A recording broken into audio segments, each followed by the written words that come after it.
So, good afternoon, everybody.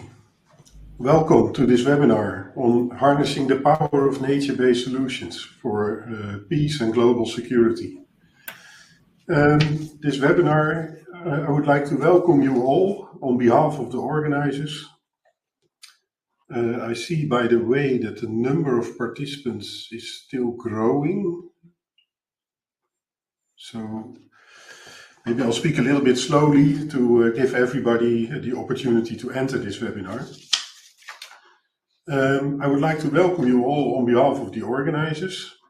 And the organizing partners are Wageningen Student Challenges, the Innovation Program NL 2120, the Convention on Wetlands, and the Nature-Based Solutions platform. My name is Henk Nieboer, and I'm one of the people behind the Nature-Based Solutions platform, which is a platform aimed at spreading knowledge about nature-based solutions in the water sector.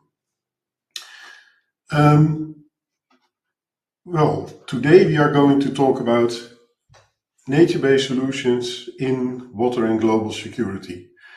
The last 2 decades we have seen a tremendous increase in water-related stresses all over the world, causing increased stress on and among societies, sometimes giving rise to tensions and even conflict. So consequently, a new area of concern has emerged, the area in which water, peace and security intersect. Parallel, in the last 20 years, we have also seen the rise of nature-based solutions. Making use of nature to solve water-related issues has a lot of benefits. Often you have lower capital investment than with traditional infrastructure, and the nature-based solutions produce a lot of side benefits via the production of ecosystem services, such as improved agriculture, additional biodiversity, carbon capture, recreation, and cooling services in cities, for instance. It is a very interesting question whether nature-based solutions are also effective in promoting peace and security in water-stressed areas with too much or too little water. In today's webinar, we will explore this theme. And for me, that is a first. So I'm very curious to hear what the speakers have to say about this. We will get background information on the emerging research and policy field of water, peace and security. And we will get first-hand accounts of people involved in the application of nature-based solutions in water-stressed areas and conflict-rife areas. And we also we believe youth needs to have a strong vote in this. So one of our participants that we invited will give a youth perspective to this matter. I would like to say a few words about one of the organizing partners, which is Wageningen Students Challenge. They will organize a nature-based solutions channel for students all over the world on the future of the Mississippi Delta. In this challenge, they will investigate the potential of nature-based solutions to save the Mississippi Delta. It starts, this challenge starts in January, and if you are interested to participate, you can use the QR code that you are seeing now to enlist, or you can at a later moment address the website of the challenge, which is projected under the QR code. So we will have speakers that will speak for about 10 minutes per speaker. I will introduce them before they start. You can put your questions to the speakers in the chat, and afterwards I will pose some of these questions to the speaker for the question and answer. About 5 minutes per speaker is available. And we aim at finishing this webinar at around 6 o'clock Central European Time, which is about 1 hour from now. So I think, this is about enough from my side. I would like to invite our first speaker, and that is, I have the names of the speakers here. Yeah. Begonia Arellano Jaimerena. She is an architect, landscape designer and planning, working at Deltares as a senior advisor and researcher. Her work focuses on nature-based solutions, ecosystem-based adaptation and participatory processes to improve resilience and reduce disaster risks. And she predominantly works in international projects that address water-related challenges on a regional and local level. And we are very honored that she is willing to contribute to our webinar. And Begonia, I would like to give you the floor from here. Thank you, Henk. And actually, I'm very honored. I used to study in Wageningen, so I think that's also nice to be part of this webinar. My presentation will be about how does the scarcity of resources, for example, water, food, or energy, can contribute to conflicts between nations or communities.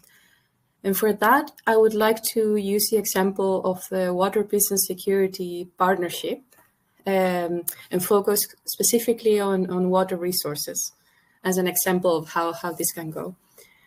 This partnership is it has a long history already, dating back to 2018, and it was made of a team of very talented people from IHE, Deltares, the Hague Center for Strategic Studies, International Alert, Wetlands International, and World Resources Institute. And with all these very diverse perspectives and expertise, the partnership tries to address growing global water-related security risks and trying to turn these vicious cycles of water and conflict into more virtuous cycles of water-based peace and cooperation. And the Ministry of Foreign Affairs of the Netherlands was a big supporter of this initiative, the main funder. Like one of the things that this partnership is trying to do is to use, the combination of cutting-edge technology with local engagement to try to help stakeholders in the prevention of conflict and fostering cooperation. And in this first phase, the work was focusing more on Mali, Iraq, Ethiopia, and Kenya. And we did this work, to implement this work, we have 4 main pillars under this partnership. The first one is to understand the risks using different methods and tools and innovation to that for that purpose.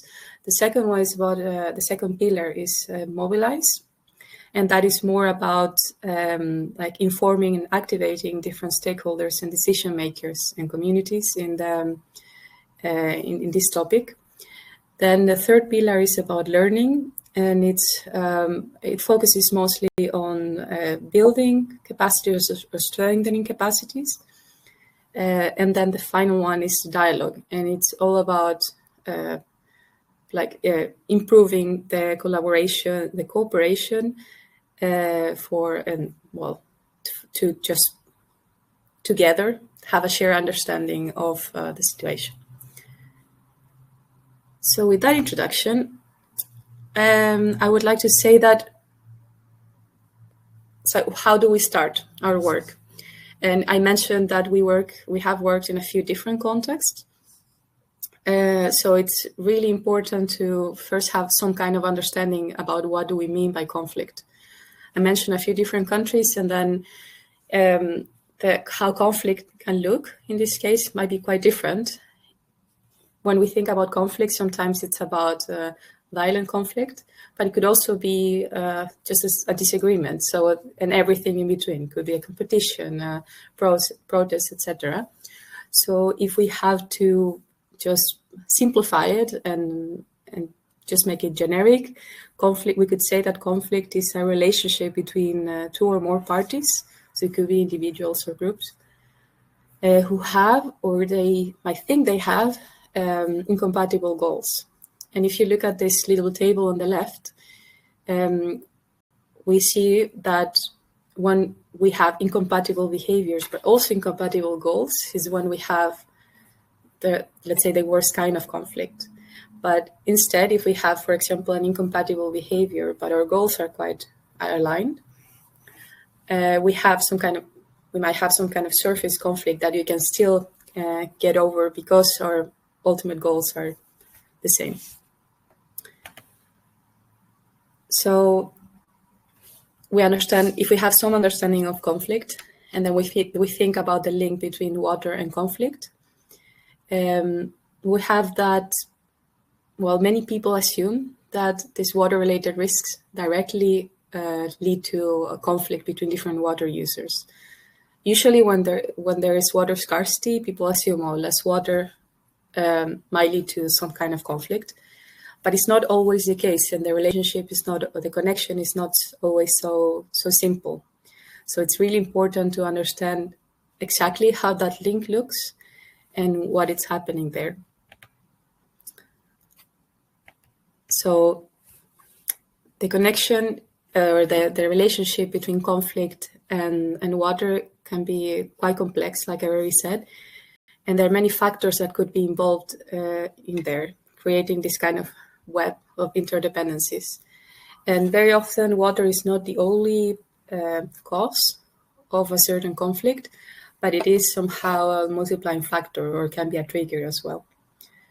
When I mention factors, we call these intervening factors. So they are the ones who influence how that link between water and conflict looks, and also what's the intensities of this link.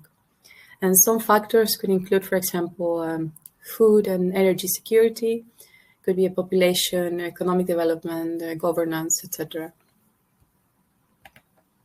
But to put this in more concrete terms, I hope you can read this because the text is quite small, but this is just a sample of an exercise we did a few years back during an online workshop with stakeholders from Iraq. And this was like a first attempt to try to understand how different factors, different activities, how the system looks in southern Iraq. So I highlighted there in yellow the abstraction for irrigation. And then we see that that is connected to a lot of different things. And just to give some examples. Okay, if we need more water for irrigation, probably less water will go into the rivers. But if we have a bigger irrigation area, then the abstraction for irrigation will increase. But then if we make that irrigation more efficient, we might need the same amount of water or less. And then like that, you see that there are all these different factors involved in this network. So then you see, for example, I mentioned irrigation, but then if we go all the way to the right, we see migration and competition for jobs, for example, unemployment, or we see some livelihood dependencies or nature, etc. So I think this is just to show how nothing works in isolation, and you need to understand how this picture looks. So why to define this water-related conflict? Well, part of it is what I already mentioned just now, but I think it's really important because then we see that there are many different ways on how this could look. So it could be just a simple competition between people, for example, if they share a certain water source. It could be different water uses that are competing. In this case, for example, farmers and fishermen and industry. They all want to use water, but for different purposes. Can be some kind of disagreement. But it could also be, for example, a disagreement between neighboring states. And that could be more of a transboundary issue, which brings a whole other set of challenges in itself. So it is really important to be specific. And this is really supporting the development of effective responses. Because the more specific we can be, then the easier it is to pinpoint when we could make a difference and act before actual conflict is triggered. So a few questions that it's really important to ask in this process. It's not only what, so not only the resource, but also who is using it or who needs it. And when I say who, I don't necessarily mean people only. It could also be nature, for example. Then what's the timeline for this? Is there either overlapping uses at the same time, for example, or is it at different moments in time? But in the case of water, it's really important that we look into quantity and quality, because very often we look at one or the other, but those are also quite interconnected. So, and then besides that, I think two other aspects that are quite relevant are fragility and then migration or displacement, because in the cases that we have seen, there is also a very important connection between changes in water resources and migration or displacement, which can in turn lead to a certain kind of conflict. So I mentioned earlier some intervening factors. So just to be more specific about that, those factors are the ones that are influencing the connection between water and conflict, and if the first one leads to the second one or not. And they can be of different kinds, so social, economic, political. And just to give some more precise examples, it could be things that we cannot control or we can rarely control. For example, population growth. It could be something like dependency on water for livelihoods, like in the case of the farmers. It could be the access to alternative sources of livelihood, or it could be all kinds of different things, including geopolitical rivalry or conflict. And like I mentioned before, like a transboundary issue. For example, if someone is building a dam upstream of the catchment of a river, and then you have that the country downstream is not receiving enough water. So it's not only about the beginning, the end, and all the factors that are influencing that path, but it's also about the pathway itself. So understanding how that looks. And then in that, governance, socioeconomic context, and resources use are quite important. Because, for example, governance failures can exacerbate water issues. Well, it says here scarcity, but could also be other kinds. And again, to give an example, here I'm relying a lot on the work that many of my colleagues from the Water, Peace and Security Partnership. So this is just a screenshot of the Water and Conflict Conceptual Model from Alisa Offutt from IHE. And she worked on, well, trying to understand this connection between water and conflict. And she framed it in how the changes in conditions can cause a certain imbalance in the system, and that can trigger conflict. In this case, I won't go into a lot of detail with the model itself because I don't think we have time, but I just wanted to mention that, well, this will be available, so I can share it later.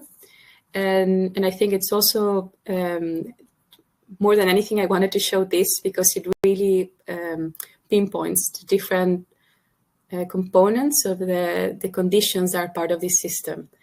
In this case, the water is mentioned, governance, for example, economic conditions, ecology, demographics, food security, etc.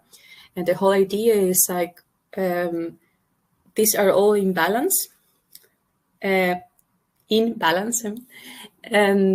sometimes it can be that change is triggered. And for example, there are more people, more food is needed, and then the system cannot cope with that. So then there is an imbalance, and that can lead to a certain conflict. And to be even more specific with that, I will just like to show this very briefly, which is another work of another colleague, Laura Bigman from HCSS, and it's about pathways. And just to give an example again. So in this case, for example, we see on the left that there are a few different changes happening. So there are socioeconomic factors, there's a human water demand, certain governance context and water management context, and also some climate and environmental factors. And all of those have certain consequences that lead to individuals losing their homes or their livelihoods. And because of that, migration is triggered. So in one case, it's migration to urban areas or migration to other rural areas. And that migration can cause certain friction that could in turn lead to a conflict in the future. So by understanding what is the whole pathway between a certain cause and then what that leads to, then you can see that where you could act. So just to end with two closing remarks. I think that the main message here is that we need these comprehensive strategies to address water-related conflicts, or in general, like conflicts. Nothing is so simple. In this case, well, the title of this was scarcity of resources such as water, food, or energy. I focus a lot on water, and I think that is my bias because of where I work. But overall, the message I think stands, which is we need these comprehensive strategies because situations are not so simple. They're quite complex, and we need to understand this complexity a little bit better. But then also it's about shared resources. So this collaborative resource management is quite crucial to make this happen. And in general, governance plays an important role in this. And with that, I would like to end this presentation. I hope I was more or less in time. Thank you. Thank you very much, Begonia. Fascinating presentation. And I would like to point out that the link to the website is on this closing sheet. I saw one question, but I think you, in one of your last remarks, you already answered it because it was gone. There's one question which comes to my mind. You talk about water, peace and security in general terms, as to be able to understand the drivers and the mechanisms, etc. But there the question is again, you talk mostly, let's go back to that one then. You talk mostly about water scarcity. What about flooding and related risk? Could you elaborate a bit on that? Is this model valid for that? Yeah, and I think I can use, thanks for the question. I think I can use an example also from WPS to answer that. I focus on scarcity because I think or I mentioned it more because I think it's a very easy connection to make. It's almost as if, there is less water and then all kinds of conflicts will be triggered. But I think that everything I said about water or water scarcity applies also to like an excess of water. And for example, in one of the work streams within this project was in Mali. And there you had that the opposite. So there was an excess of water and there were some times of the year where this whole area was flooded. And because it was flooded, like certain farmers could not, like their livelihood was affected by it. And that was also causing certain issues. And so basically it was the same as in the other cases I showed where you have that they're often competing uses, water uses, and sometimes there are different goals, and that creates friction between different actors or stakeholders. And then if those are not addressed in time, that can be very damaging for like in peace building. I think in the case in Mali, I remember that I was not very involved directly in that particular application, but I remember that one of the big successes from that work was that just to bring everyone into the same table and have a conversation. And of course, it didn't happen on day one, but the conflict was already there, like building up. And just the fact that you could bring all these different people and try to have a shared understanding of what the situation was quite beneficial for the local situation. I hope that answered your question, Monica. I'm not sure. Well, I think that it was a quite good answer.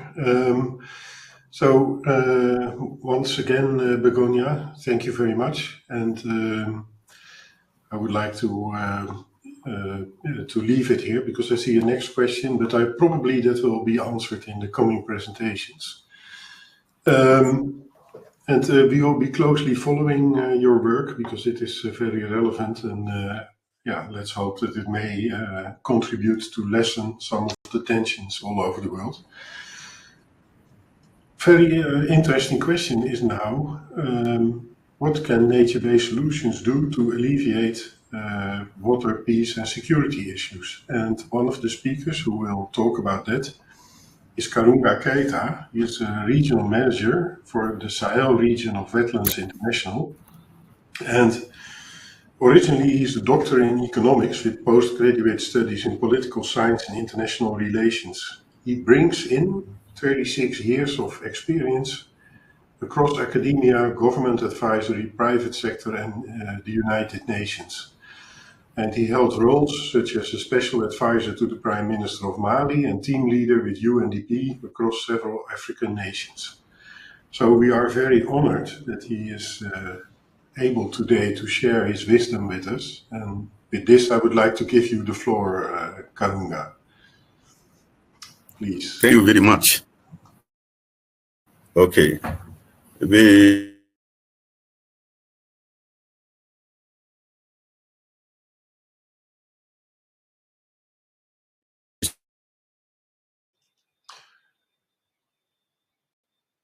security in Sahel is very relevant.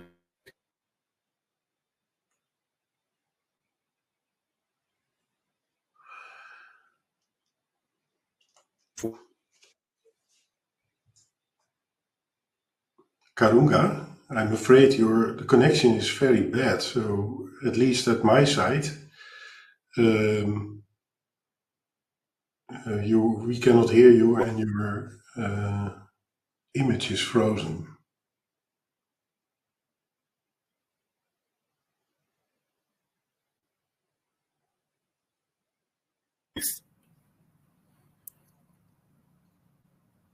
Next. Okay, I can. Okay. Okay. Water challenges in Sahel. As I mentioned earlier, there are many challenges in water resources and high-level socio-economic dependency. Because Sahelian population are in majority rural and poor. So for poor people, the first resource they have access is the natural resource, especially water. So there is a dilemma on water scarcity and socio-economic dependency.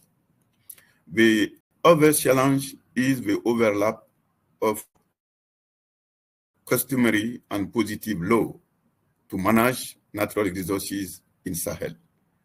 And another challenge is the diverging national laws and regional infrastructure goals and objectives to implement some regional projects. Another challenge is the hard trade-off between the energy power production, the human consumption, and the nature conservation. A big challenge. And the resource degradation and population mobility, which is fueling social tension. So based on this context of many dilemma and problematic, I would like to show and showcase how nature-based solution can be a good way to lead to less conflict and less mobility, so more stability in Sahel. So we experienced the Akagun forest restoration. So using acacia kirgi, a fast-growing plant attracting nesting bird. And so the bird dropping are food precision farming and stimulating benthic fauna. This is very, very important.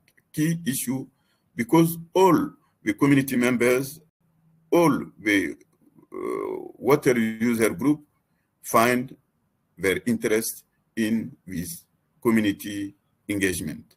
So the key element is the community engagement on a common goal and the shared benefits across users, I mean farmers, herders, and fishers. This is very key to commit all these user group on a common goal. And they benefited a light support from Wetland International. So it was based mainly on self-reliance of the community. So we can see this first picture. It is before the restoration, before the flooding of Akagun forest. It is a flooded forest during some time on the year, but another moment we have the flooded forest. So this is the picture of how we succeeded in this example, in this case. How nature-based solution fostered the social cohesion, because we unified the interests of diverse water user groups, farmers, pastoralists, and fishers. Each group finds its interest in planting the acacia kirgi, because it is the area for nesting bird, and the dropping of bird are enriching the soil for farmer and for feeding fishes. So this is very, very key in this region of poverty. A reduced external input. So we brought less input from outside the community. All the elements are inside the community, and the work is done by community-owned efforts. An affordable solution and sustainable solution, because this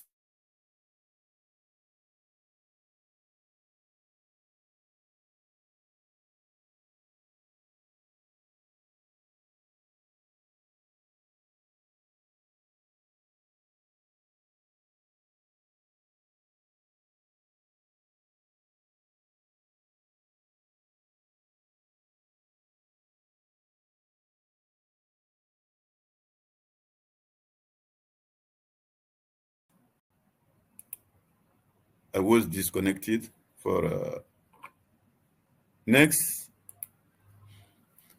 Why nature-based solutions succeeded in Sahel, in Niger Delta especially? Because it tackled both scarcity of water and economic dependency.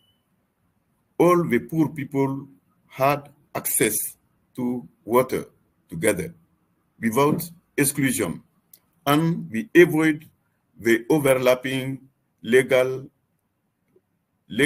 and institutional conflicts. And we embedded both human need and environmental goal.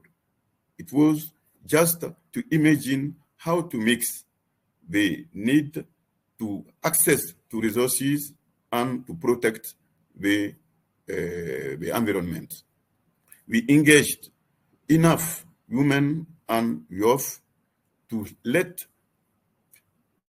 less people aside.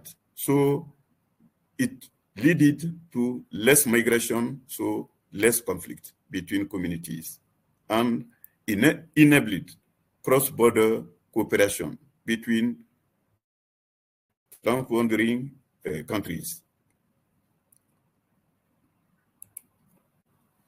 The recommendation from this small experience is that using nature-based solution can be very easily honored by community for cohesion, because each member of the community can find his interest in the solution. It is a common solution, converging interests, and it can support cross-border NBS effort, like the Great Green Wall Initiative of Africa Union. So we have been addressed to have a presentation to be maybe a good approach for this community, for this organization. And it can promote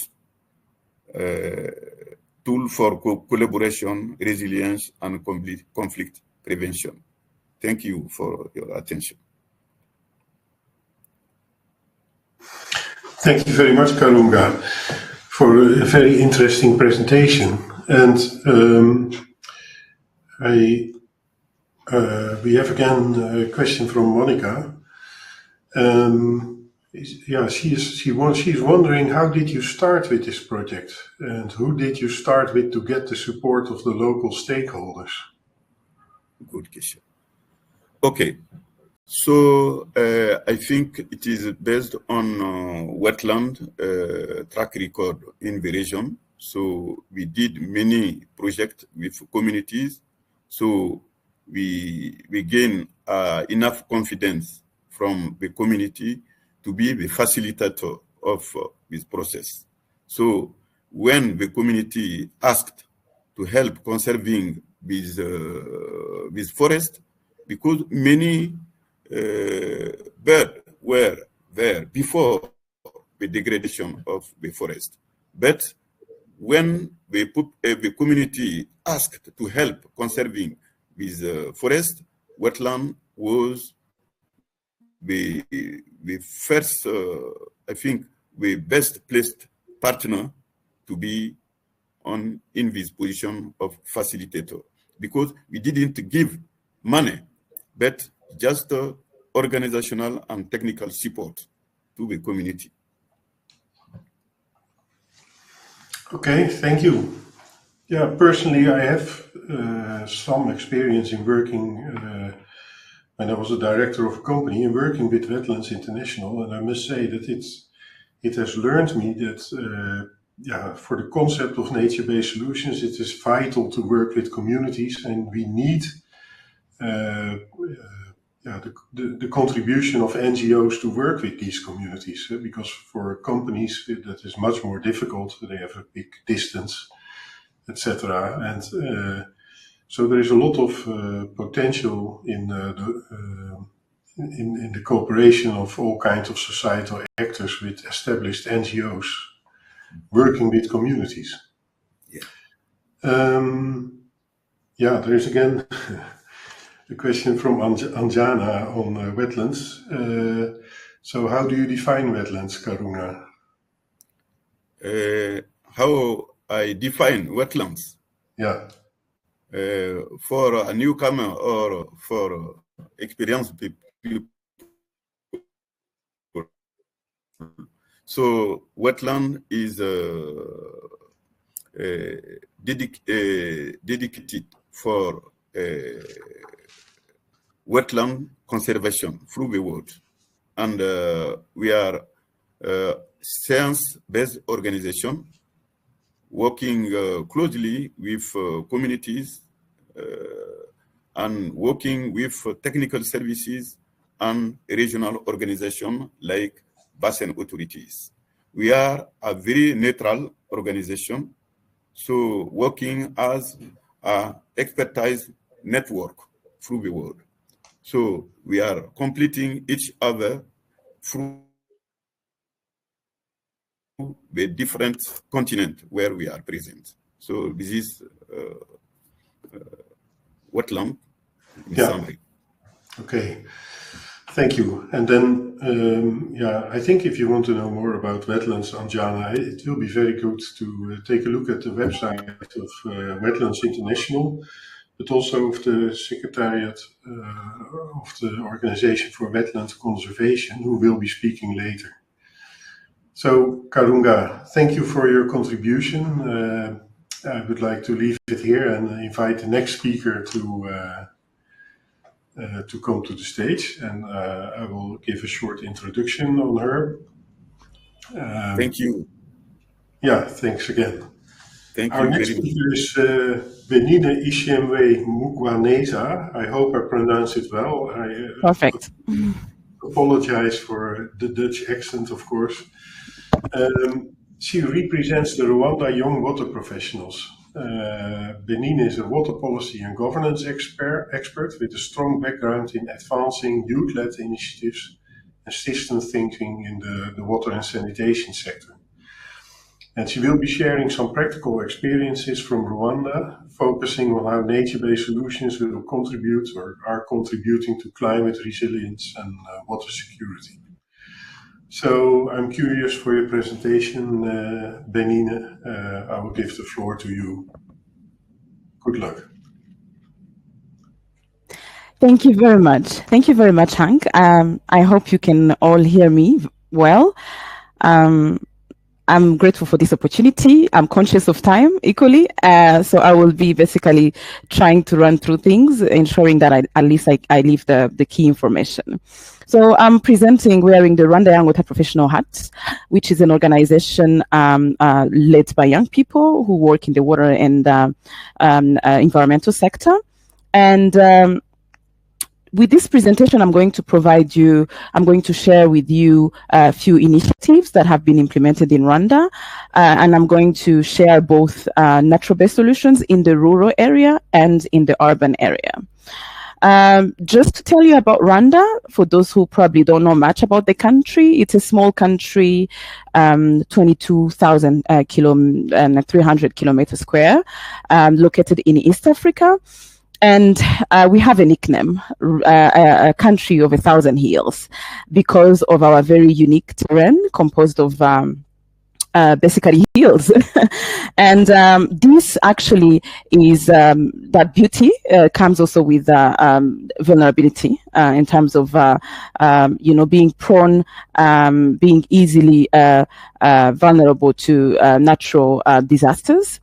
So with a vulnerable landscape, we can also say that it's a small country with a very, very high growth. Our population growth is between 3 and 3.2% per year, and very high density as well, where we are in urban areas between 500 and 500 and 600 people per kilometer square.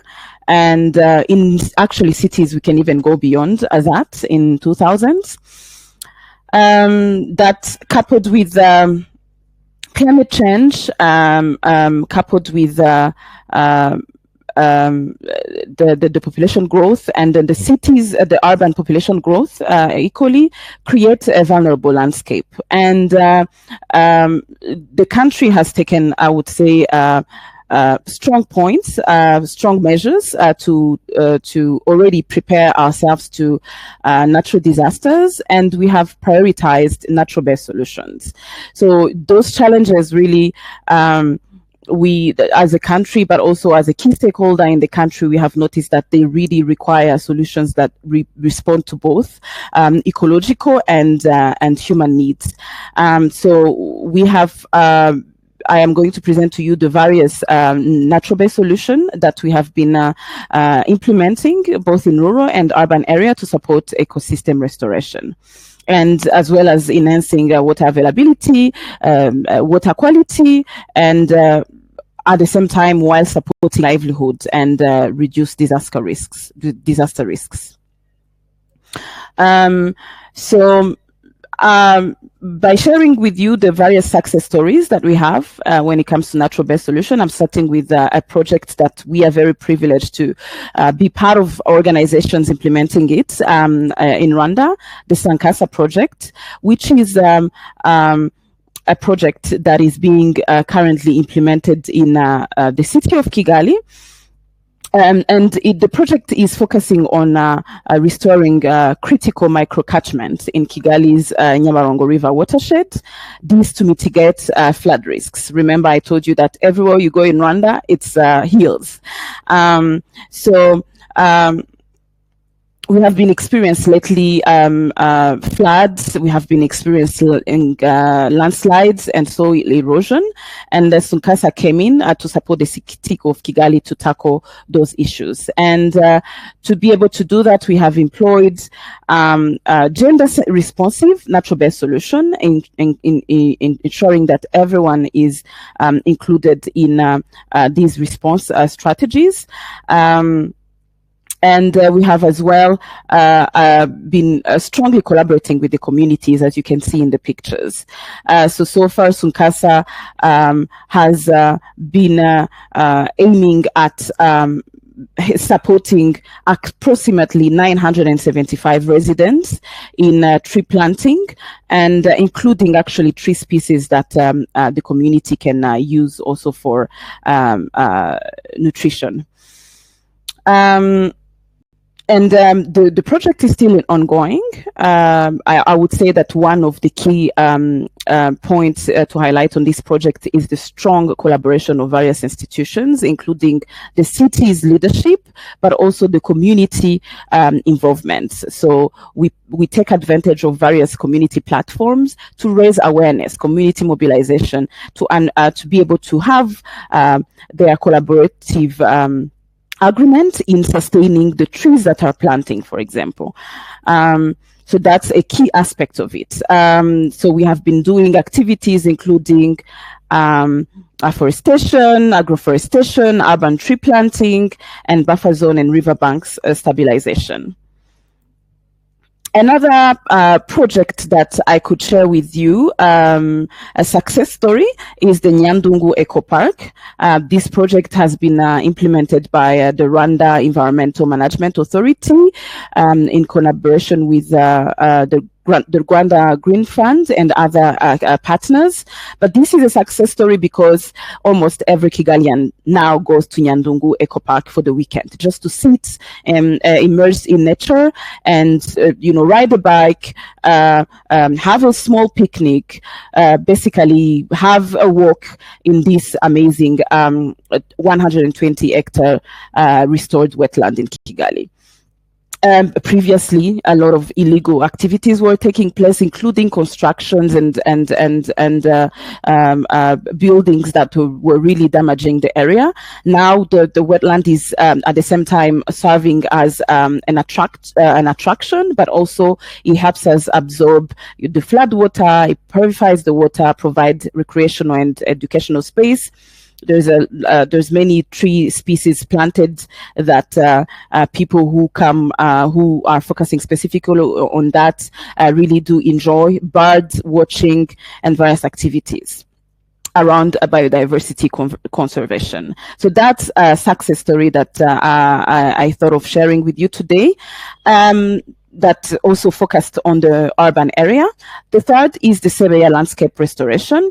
This one is more in the rural area, and it has as well, it has been focusing on a natural-based solution, and this is in an area where a lot of agricultural activities are already taking place in the rural area.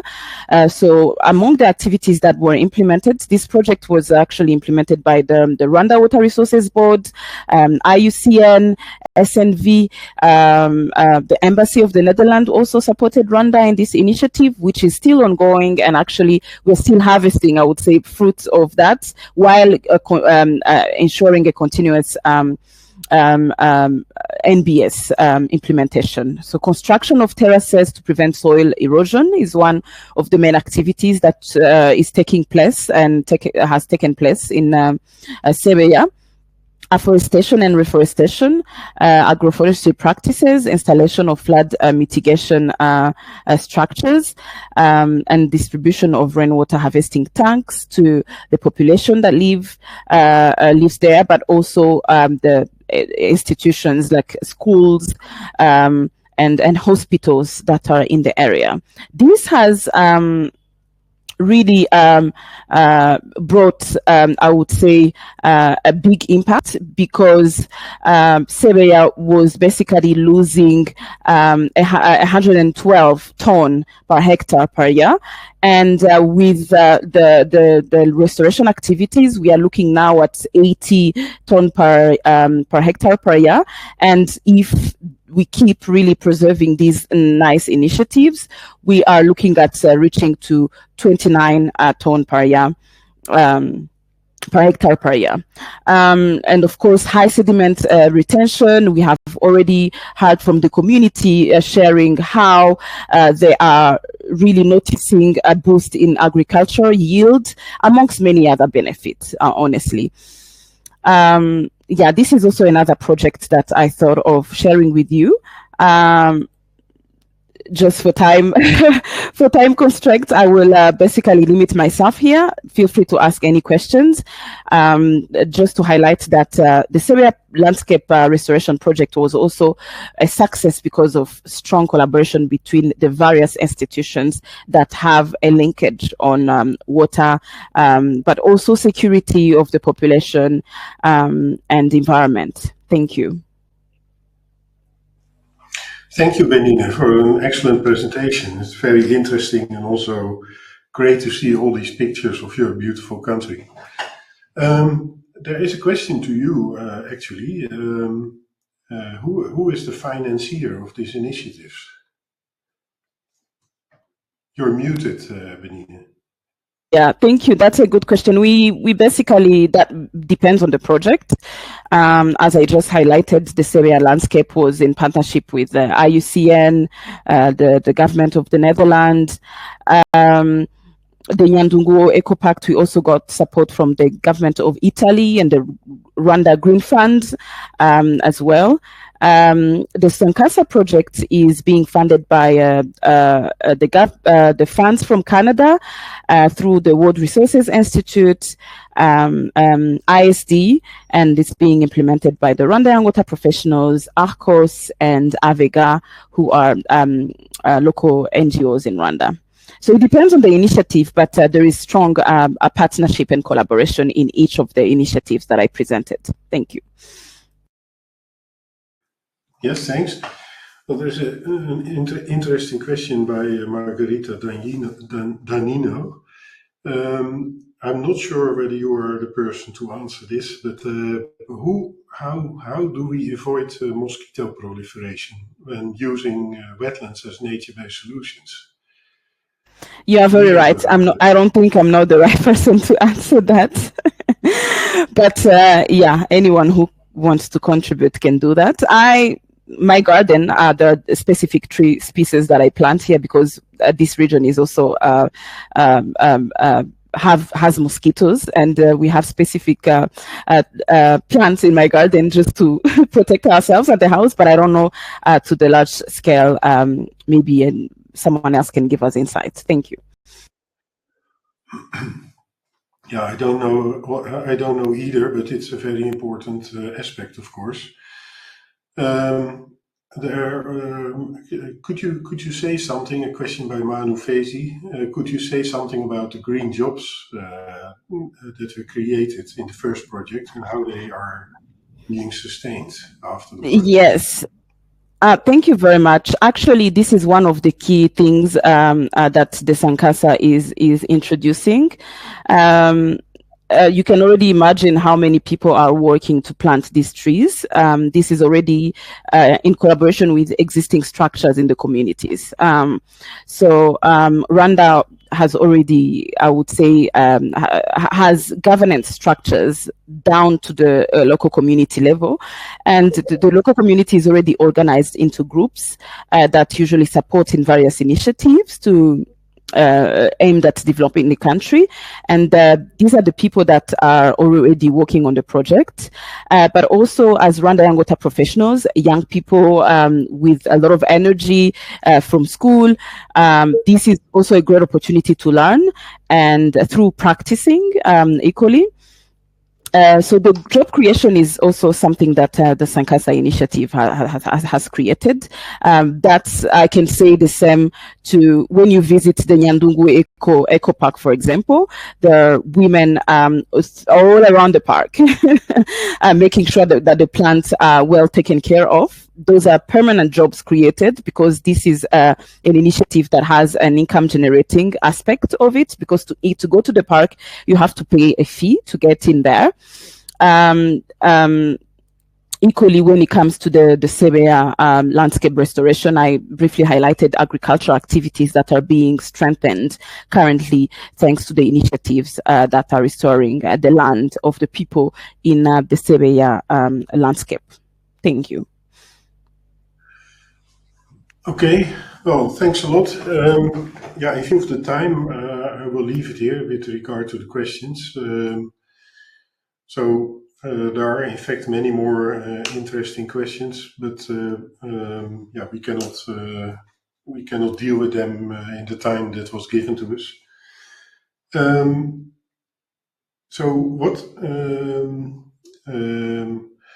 So we come close to the end of this webinar, and I think that if you look back, we have seen very interesting examples of how we can mitigate conflict risks, which were explained to us by Begonia, by the application of nature-based solutions. And yeah, that is it makes me very optimistic and very positive that by the application of nature-based solutions, we are indeed able to create a better world for many people. And but as Karounga explained, we should always keep an eye on local communities and really work with them and create solutions that are in their best interest. Because otherwise, a top-down imposed solution does not always create the right conditions for conflict resolutions. And in all these, in the water sector, of course, wetlands are a very important aspect of nature-based solutions, very important part. And that's why we invited Erika Faba of the Secretariat of the Convention on Wetlands to tell us a little bit about the upcoming conference of parties of the Ramsar Convention. Erika, can you tell us a little bit more about it?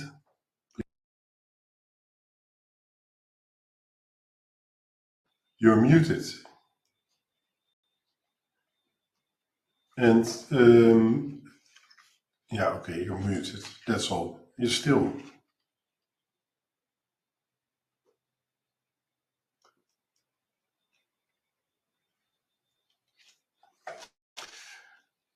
I can't hear you, but maybe I'm the only person that can't hear you. You could try to rejoin. Maybe that will work.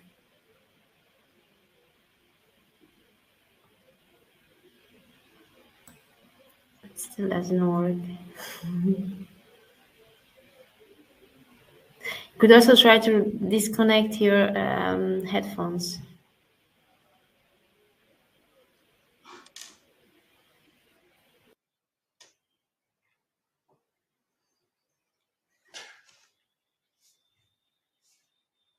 But when we can't hear you, sorry. It's very strange because we heard you previously.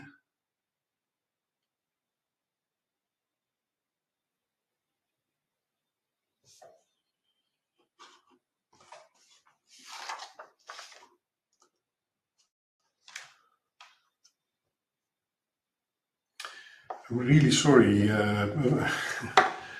But as Marta said, maybe you can try to leave the meeting and rejoin it. Maybe that will work. Yeah? And then in the meantime, I will look up the link for Arun.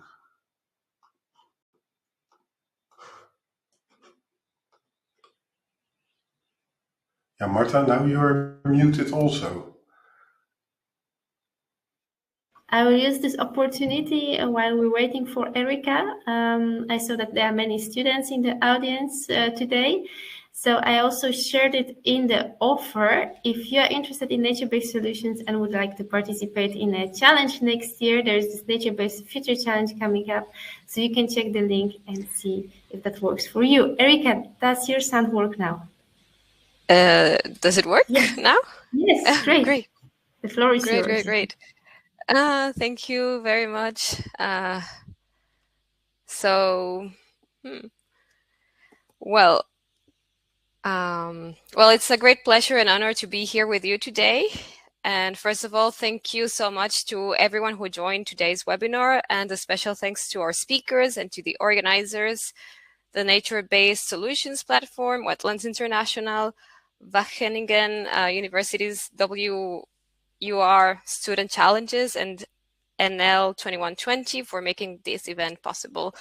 So today's discussion was more than a reminder of a stark reality, which is that as water runs low, tensions rise.